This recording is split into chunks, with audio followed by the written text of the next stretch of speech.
To this for just a minute before going to the main content, as this is important. Today we are diving into a topic that has been buzzing in my YouTube comments, using an AI plugin in a proctored exam, or how to cheat in a proctored exam.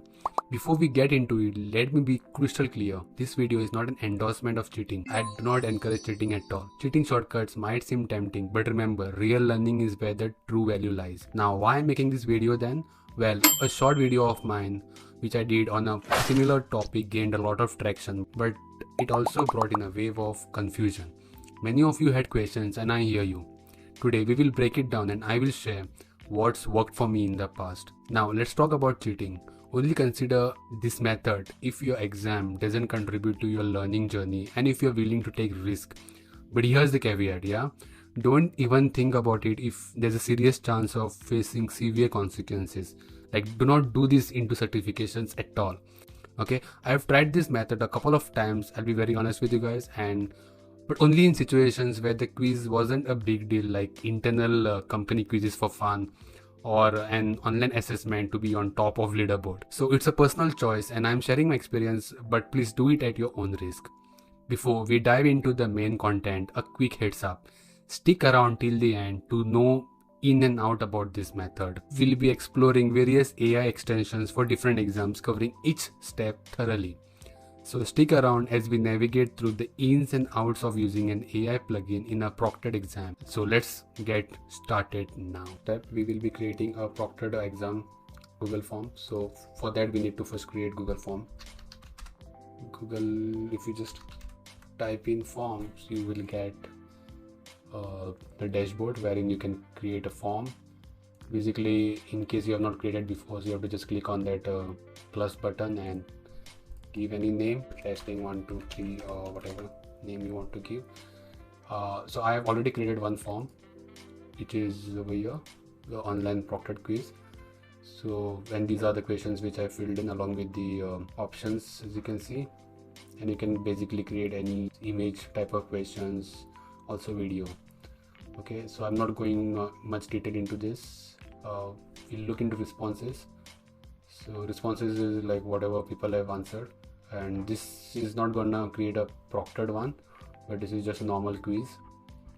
And if you go to settings, so again it depends whether you want to collect email ID verified, or user can just input if he wants. So these are the settings which you can do. So I'm again not going into much detail. Once you have created all the questions, then you have to go to this website called as proctor.co, and over here you have to create your account. So I've already signed in with my account.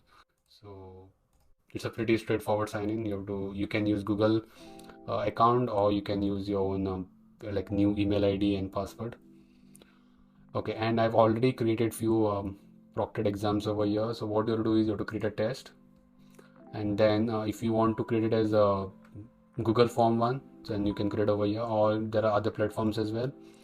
So for this demo purpose we will be using Google form, and over here we have to input the same one in same URL of the Google form which we have created.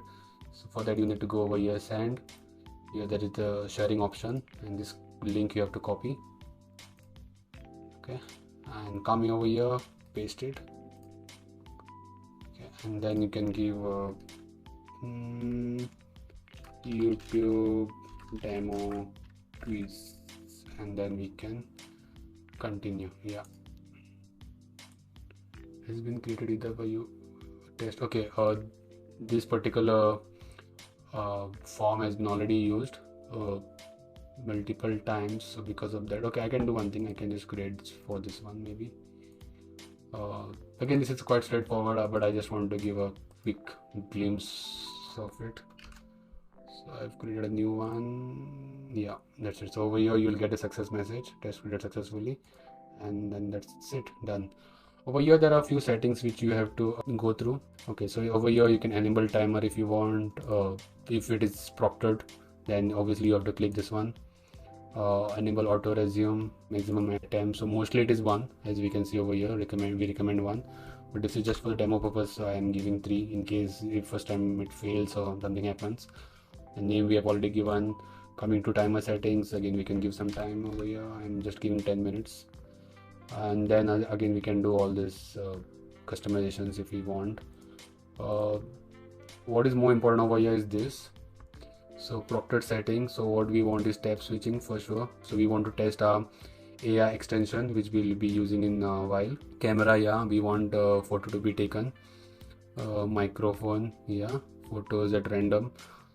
Maybe I will just untick it for now because I don't want my photos to be taken up. But again, this one will be either it can be on or off depending on the examiner what he wants. Enforce full screen photos. So I'm just keeping it unticked for now. Yeah, to whom it is communicated, me after the test. Okay, so I want to know the results, so I will keep this thing. User during the test, mostly this won't be there. User won't know whether what will be the result, whether he will be shown that he has copied or not. So mostly this won't happen, so I'm just taking it off. And there are some advanced settings over here, not recommended for new users. So I'm just keeping it collapsed view. Okay, so that's it. I think a few settings we have done over here. Yep, that's it. I'm clicking on save and save successfully. So this will be our link now. So whenever we want to take up the test, this will be the link which we will be using, or your teachers or your lecturers will be sending it across via mail. So let's move on to the next step. In this step, what we will do is we have to take up the exam, right? So for that, first we need to install the ChatGPT extension, which will actually help us to take the exam. So for that, I will search ChatGPT Chrome extension. So I've already searched it and I've already installed it. But make sure you install this one. So there are many available in the Chrome store. So you have to specifically use this one. So link I will put in the description area. So I've already installed, as I've said, and you can see it over here. So if I click on the extension, a pop-up window will be coming over here. And obviously I have logged in into my OpenAI account, so which you have to do it once. And after that, every time you click on this icon over here, you will be able to see this dialog or prompt box. So now next step, we will be taking up the exam and we'll see what happens. Yeah, okay, yeah, this is the link, and I have to open incognito mode. So again, I have to sign in into my account. So I've already done it, so I've skipped that step. But whenever you're taking up the test, you have to sign in with the help of your Google account. After that, you should be able to see this screen. If you want, you can go through this tutorial, or you can just skip it. Multiple cameras detected, yes. Next, multiple monitors are connected currently, so I will be selecting the main one. Continue with multiple monitors for now, and then there will be series of checks which will be done. And after that, once it is successful, you should be able to see this Google form which we have created. And over here, you should be able to see the timer. And we have already installed and enabled this ChatGPT extension for incognito window. So now let's take up the exam one. First is what is the purpose of SDS software? Okay, so I do not have any idea what is this. So I will just come to ChatGPT, paste it over here. And again, if you want, you can paste these options as well. One problem with this window is like every time you click on this icon or whenever you open this extension, every time a new window will be opened up. So make sure that you do not open it again and again for the same question. So I will say use from below options. This software is super error. So it says that large amounts of storage. Yeah, which is this one. Cool. Which company coined the term podcast? I will do over here again. Copy paste. Use from below. Sometimes it works, sometimes it doesn't work. So we'll just copy this. Let's see what is the answer. Again, I know the answers because I've said this question. So sorry. Yeah, Apple it is. Okay, what is the largest bone in the human body? Interesting. Okay, I think I skipped the first one. Okay, what type of website is designed for creating discussion threads? It's web form, because I mean I know this, so I'm not going to actually go and again search for the answer. Okay, what is the largest bone in the human body? Okay, this might be the difficult one because I'm getting many answers, so I don't want to reveal what answers are coming to my mind. Anyway, I will put it over here. And I think this is pretty straightforward. Yeah, femur it is, not the femur it is. Oh, okay, interesting.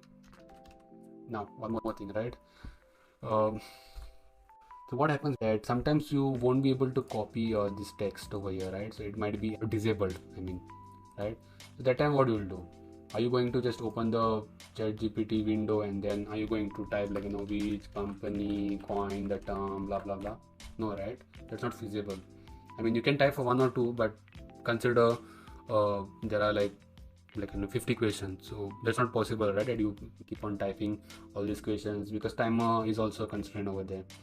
So in that case, I am having this extension called as copy fish. So basically, if you just Google it, copy fish Chrome extension, you should be able to see, copy this link over here, and basically this is the extension which you have to install, copy fish. What happens is, if I click on this one, you can see it is saying that please select a text to grab. So now I can just come over here and grab this text or the image over here, and what it will do once I leave the mouse, it will copy this entire text, whatever is there. So now this works like Google Lens, but this is much faster version of that. And one best thing about this extension is that it is having unlimited usage. There are a few extensions which are quite famous, but it is having like 15 limits, so per day you can screen grab like 15 images.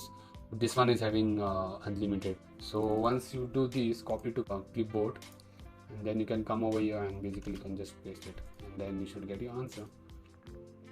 Oh, sorry. State. It's Vatican City. Come over here. Copy. So, I think I'm done. I'm done with all the answers. It looks good, and I'm pretty confident because these answers are not given by me but by ChatGPT, so it should be right. Okay, alright, submitting it. View score, okay. There you go. I've scored 5 out of 5. Yo, easy, right? So let's do one thing. Let's go and check in the results whether whenever we have opened this extension, whether it has been captured by the tool or not. So I will be going to the dashboard. Results. So yeah, and there are several times I've taken it. I will be opening the latest one. Over here, as you can see, right, it is saying that tab has been switched twice. Interesting. That means it has recorded something which we will see in a while. And evidence tab switched to a different application for 2 seconds. Still okay, not a problem. Then there is some noise detected. I think this is the one where I was talking something. Yeah, I think this is the one which I was talking. And then I switched to a different applications for 5 seconds, which is this one. For this one, so it has recorded this. Multiple monitors were connected, true. Coming to the more customized view, you can see if there's anything. Okay, no, I think in terms of tab switching, it has not actually captured this extension, which is a good news. But just one word of caution, guys, that these updates keep coming, because last time when I visited this tool, many things were not there. So this was kind of basic tool, but now when I see there are many things being introduced, like noise detected, which was not there 3-4 weeks back when I had checked for this tool. If your examiner is using some basic version, so in that things like tab switching is basic tab switching, camera and all. Other things like noise and all won't be there. But if they're using advanced version, like say for example this tool I see is kind of advanced version, so if they're using this, then that might be a problem for you. This extension will be used by you only for non-critical exams, like some fun quizzes and quizzes which is not serious, or there won't be any escalations as such. Okay, because you never know what options have been selected by your examiner, and I don't want you to get caught. So that was for this video, guys. We have seen this tool and we have also seen this copyfish one. So using both this tool, we were able to pass the exam 100%, get the marks. So give it a try and let me know. As I've said, keep checking out for the updates, because this tool has been updated several times, so whenever you might be trying, there might be some other options. Also, I won't be doing such videos again, so if you are planning to subscribe for expecting like I will be putting up more videos wherein I will be showing different ways of cheating and all, no, then that won't be the case, because this channel is mostly for learning purpose, JavaScript, Python, AI, many good stuff. So this will be the only video. Henceforth, I won't be uploading such videos. So if you're subscribing, please don't subscribe if your expectation is that I will be uploading more videos of this type. But yeah, if you want to learn things like JavaScript, programming, coding, AI and all, then please do subscribe and like this video if you think that you can use this method for some non-critical exam.